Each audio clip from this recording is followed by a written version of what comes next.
또용주TV의 송영주. 김진수입니다. 야, 준비하고 있어야지. 탁탁 튀어나와야지. 다시 한번 갑시다. 네. 또용주TV의 송영주. 김진수입니다. 그렇지. 네. 네. 저희가 네. 다시 찾아온 이유는, 구사고우 시즌에 아약스에 대해서 상세하고 정밀하게 분석할 생각으로 왜 당황하셨어요? 다시 돌아왔습니다.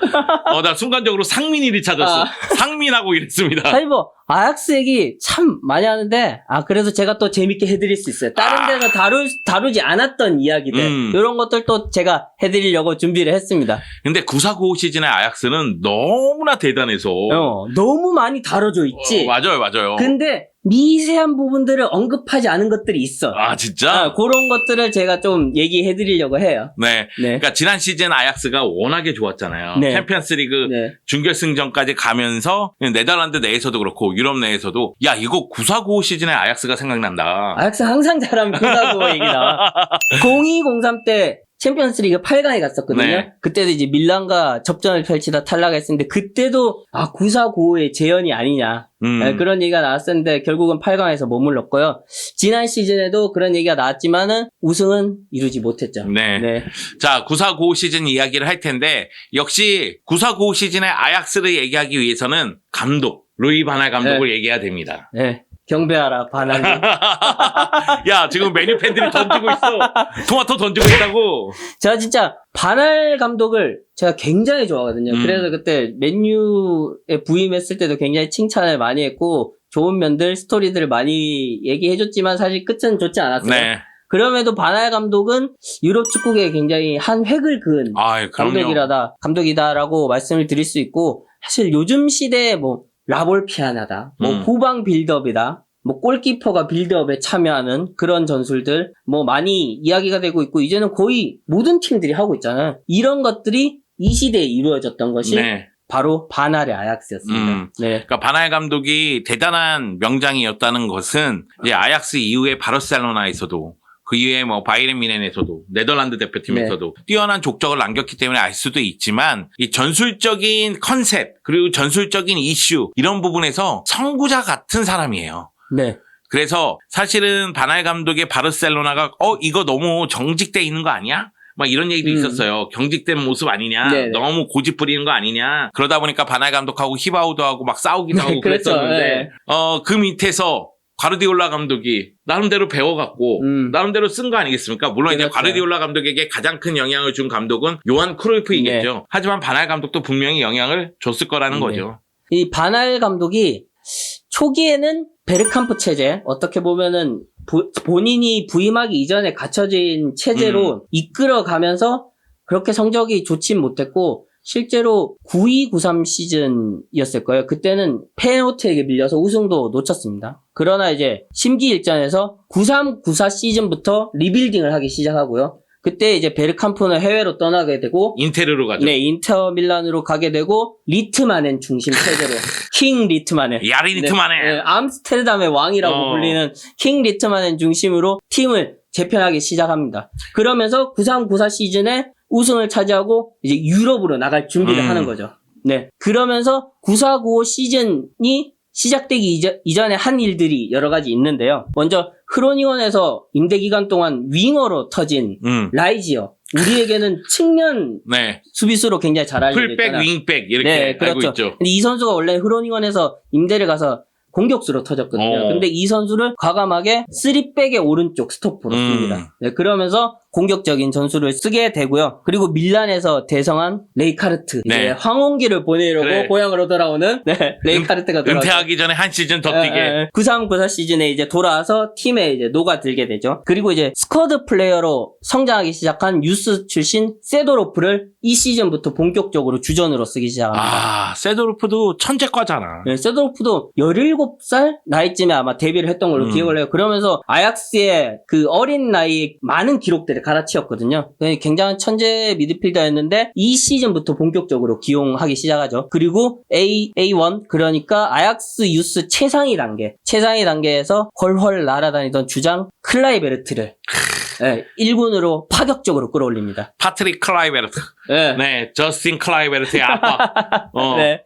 네, 1군으로 끌어올려서 베르캄프의 빈자리를 이 어린 선수에게 메우게 했죠. 대성공이었습니다. 말씀드린 선수들 뭐 다 이제 익히 알고 있는 뭐 네. 굉장한 선수들이잖아요. 더 이상 네. 설명할 필요가 없을 것 같아요. 네. 세월이 지나서 우리가 이렇게 얘기하는 동안에는 섀도로프 하면 섀도로프, 네. 클라이베르트 하면 클라이베르트 그렇죠. 이렇게 얘기가 나오거든요. 스토리가 줄줄 나요. 뭐 바르셀로나에서 뛰었고 어디에서 뉴캐슬에서도 뛰었고 사고 쳤고 이런 얘기들 나오는데 그만큼 굉장한 선수들이 이렇게 반알의 손에 의해서 프로에 데뷔하고 스타로 성장했다라는 거죠. 근데 여러분이 잘 모르실 선수가 야리 리트마넨이에요. 그러니까 리트마넨이 바르셀로나나 리버풀에서 뛰던 시절은 그 리트마넨의 발목에 커다란 족쇄를 채우고 뛰는 그런 네. 느낌이었어. 진가를 발휘하지 못했고 전술적으로도 사실 그렇게 핏이 딱 맞는 그런 팀들은 아니었죠. 바르셀로나는 왜 아약스랑 뭐 비슷하잖아, 거의 같은 철학을 공유하잖아라고 하는데 반알의 아약스와 이제 바르셀로나에서는 조금은 색깔이 달랐어요. 네. 네, 그러다 보니까 리트마넨이 아약스에서는 진짜 왕이었어요. 네. 하지만은 뭐 바르셀로나, 리버풀에서는 고생을 했는데 리트마넨이라는 선수는 진짜 매력이 엄청난 선수였어요. 그러니까 저희가 뭐 넘버 10 얘기할 때, 그러니까 공격형 미드필더로서 플레이메이커 얘기를 할 때 뭐 다양한 선수를 언급하는데 네. 아약스 역사에서는 리트마넨을 꼭 얘기해야 됩니다. 네. 제가 아까 말씀드릴 때 암스테르담의 왕이라는 얘기를 네. 드렸는데요. 뭐 물론 크루이프가 왕이겠죠. 네, 크루이프가 가장 위대한 선수인데 이 선수도 그에 못지않은 굉장한 인기를 구가를 했고요. 어떤 면에서는 베르캄프보다도 더 높게 평가하거나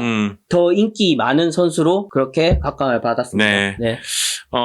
야리 리트마넨 중심으로 팀을 구성을 했고 이제 어린 선수들을 대고 올리는데 그것들이 다 물건들이었고 그러면서 그렇죠. 팀이 엄청나게 짜임새 있게 됐다.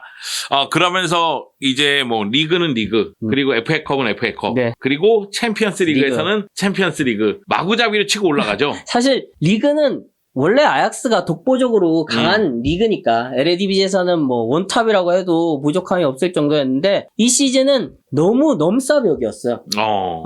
무패 행진을 달렸는데 제 기억에 27승 7무 그리고 득점도 100득점을 넘겼어요.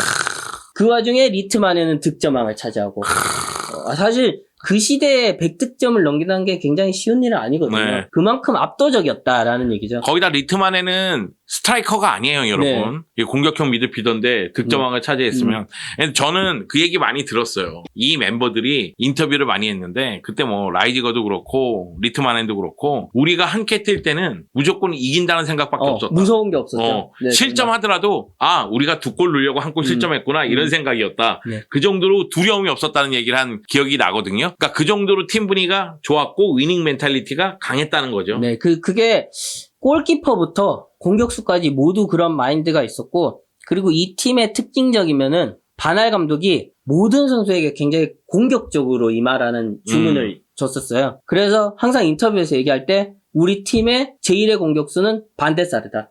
반데사르에서부터 공격이 시작된다. 그렇게 얘기를 했고 실제로 반데사르부터 상대의 강한 압박을 탈압박으로 풀어내고 빠르게 역습으로 나와서 골을 만들어내는 장면도 굉장히 많이 나왔고요. 그리고 우리 팀의 플레이메이커는 프랑크 데브르다.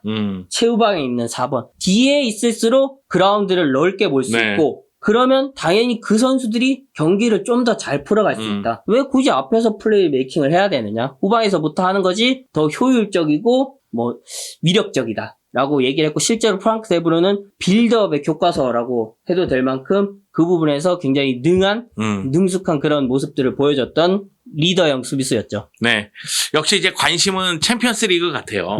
사실 리그 재패하는 건 별로 이야기거리가 안 돼. 물론 무패도 했고 100득점 넣었지만은 뭐 이런 팀들은 종종 나올 수 있다라고 할 수 있거든요. 근데 챔피언스 리그에서도 너무 강했으니까.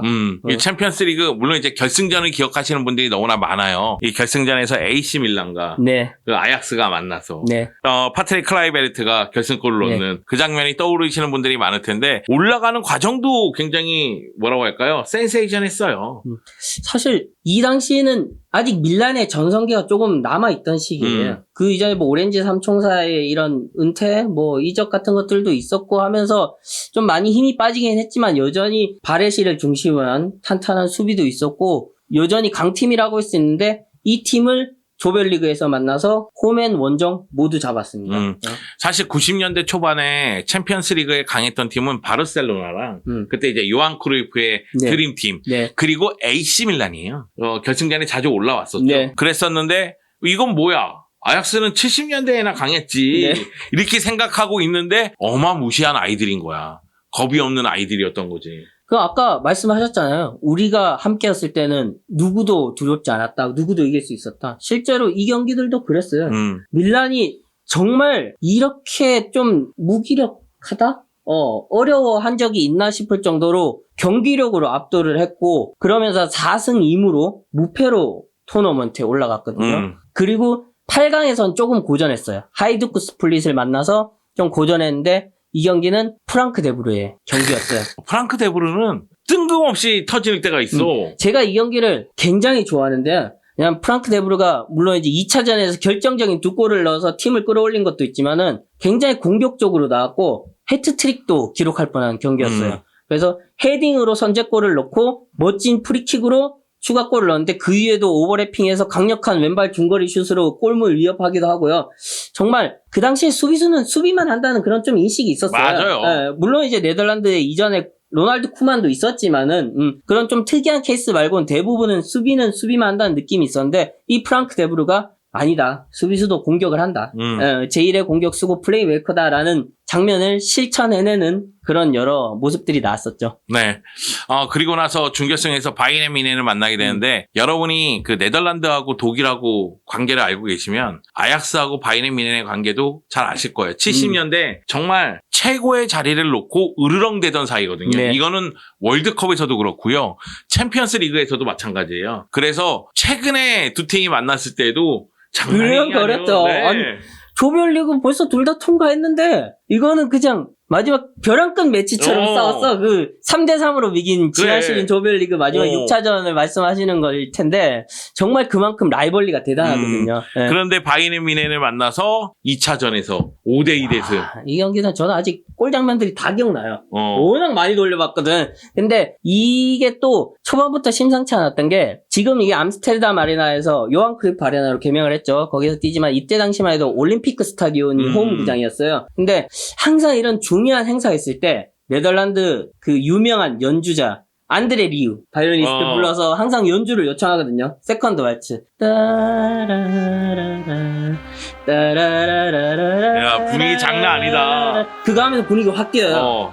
이게 아마 2010년대 중반쯤에 이제 유로파 리그에서도 한번 이런 초청이 있었고 지난 시즌 오랜만에 정말 챔피언스 리그 토너먼트 올라갔을 때 레알 마드리드전이 있을 때도 초청을 해서 또 이런 모습들을 재현했거든요. 정말 중요할 때만 있을 때만 부르는 그런 초청이에요. 근데 이 경기에서 그 초청에 힘을 받아서 뻥뻥뻥 때려 넣으면서 바이에른을 시원하게 5대2로 대파를 했었죠. 바이에른 뮌헨도 사실은 뭐 챔피언스 리그에 정말 강한 팀인데 결국은 바이에른 뮌헨 잡고 결승 가서 밀란을 만나게 되고 그 경기에서 예상치도 못했던 말 그대로 스타 탄생 파트릭 클라이베르트가 결승골을 넣게 되죠.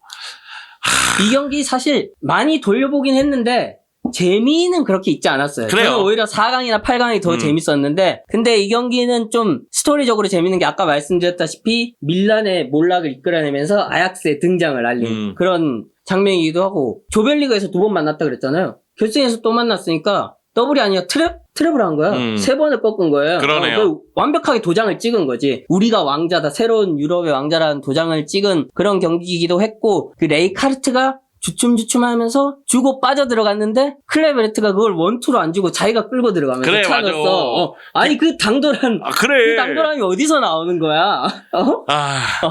하지만 제가 생각하기에는 그 당돌함은 뭐 나중에 또 안 좋은 결과들을 빚어냈죠. 근데 사건 사고 터뜨리고 이 경기가 또 재밌는 거는 바날 감독의 액션. 재밌는 액션들이 굉장히 많았는데 이때만 하더라도 젊은 감독이잖아. 그렇죠. 사실 맨유에서 눕동 감독님이라고 얘기하잖아. 들어눕는 그런 액션도 있었는데 이게 원조예요. 여기에서는 드사이가 그 야리 리트마넨 선수와 공중볼을 경합한 과정에서 발을 좀 높게 들어서 그 반칙성 플레이를 한 적이 있거든요. 근데 그게 카드가 나오지 않았어요. 그러면서 바날 감독이 날라차기를 하면서 아니 이게 어떻게 카드가 아니냐고 막 나 그거 봤어. 흥분하면서 그렇게 하는 장면이 있었거든요. 네. 그때부터 이미 바날의 감독은 액션은 대단했었어요. 예. 유튜브에 찾아보세요. 그 장면이 있어요. 네, 눕동하고 아마 묶어놓은 것도 있을 거예요. 네. 네. 그만큼 바날 감독의 그 경기에 드러내는 열정? 그런 것들도 정말 매력적이었었고, 잠깐 뭐 재밌는 에피소드들을 얘기해주자면 바날 감독은 코너킥 전술을 선수들에게 역임을 했어요. 그러니까 직접 너희들끼리 아이디어를 짜내서 만들어 봐라. 그러면 이런 아이디어가 나오면은 세부적인 것을 잡아주고 거기에서 이제 전술로 다시 만들어내는 거죠. 그런 면도 굉장히 좀 다른 감독과는 다른 면이고, 선수들에게 다음 경기에 임할 전술을 미리 예고를 하되 그러면은 오늘 이 전술로 나오고 선발은 이런 선수들이 투입될 것이다 라고 하면은 선수들에게 의견을 받아들여요. 우리 이 전술이 어떻게 했느냐. 그러면은 여러 의견이 나오겠죠. 그 과정에서 뭐 한 선수는 우리는 이 전술이 좋겠습니다라고 얘기했을 때 그 바날 감독이 그렇다면 너는 선발로 제외될 것인데 그것도 괜찮으냐. 팀이 이긴 것이 더 중요하니까 저는 그 관점에서 봤을 때는 이 전술이 더 옳은 것이다 라고 하면서 이렇게 선수들과의 교류 이런 것들 전술적 문화 교류도 굉장히 좋았고 그때는 잘했네. 잘했어요. 사실 엄한 감독으로 굉장히 잘 알려져 있지만 이렇게 열린 감독이었어요. 그러다 보니까 이런 어린 팀을 이끌고도 그런 큰 무대에서 큰 성과를 낼 수도 있었죠. 네. 여하튼 뭐 아약스의 9-4-9 시즌 얘기하면 밤 새야 됩니다. 너무 많죠. 여기 선수 한 명 한 명 파고들면은 할 거리들도 끝이 너무 없어요. 많고 끝이 없어요. 그만큼 축구 역사에서도 또 한 족적을 남긴 그런 시즌 그런 팀이었죠. 네, 말 그대로 드라마가 된 시즌이 아닌가 아약스 입장에서는. 네. 조금 아쉬운 게 이 팀이 트래블까지 했으면 좋았을 텐데 트래블은 못했어요. 네. 컵 대회에서 8강전이었던가요? 거기에서 이제 라이벌 페노트를 만나면서 연장 접전 끝에 탈락을 했던 걸로 기억하는데 만약에 트래블이 완성됐다면 이 스토리가 좀 더 탄탄했겠죠. 그렇죠. 네. 그러면 아약스가 처음으로 역대 2번이나 네, 두 번째. 네. 바르셀로나에게 뺏기지 않았을 건데. 지금 바르셀로나만이 트래블을 2번 한 팀이 됐죠. 네. 자, 여러분 아약스 얘기 재밌었나요? 첫 번째 시간은 9-4-9 시즌의 아약스인데요. 앞으로 과거에 센세이션을 일으켰던 팀이라든가 너무나 이 상대를 두들겨 팼던 팀. 좋은 팀 많죠. 재밌는 팀. 이런 팀들 한 팀씩 뽑아서 여러분에게 소개하는 시간을 갖도록 하겠습니다. 자, 그러면 또 영조TV 여기서 마치도록 하겠습니다. 감사합니다.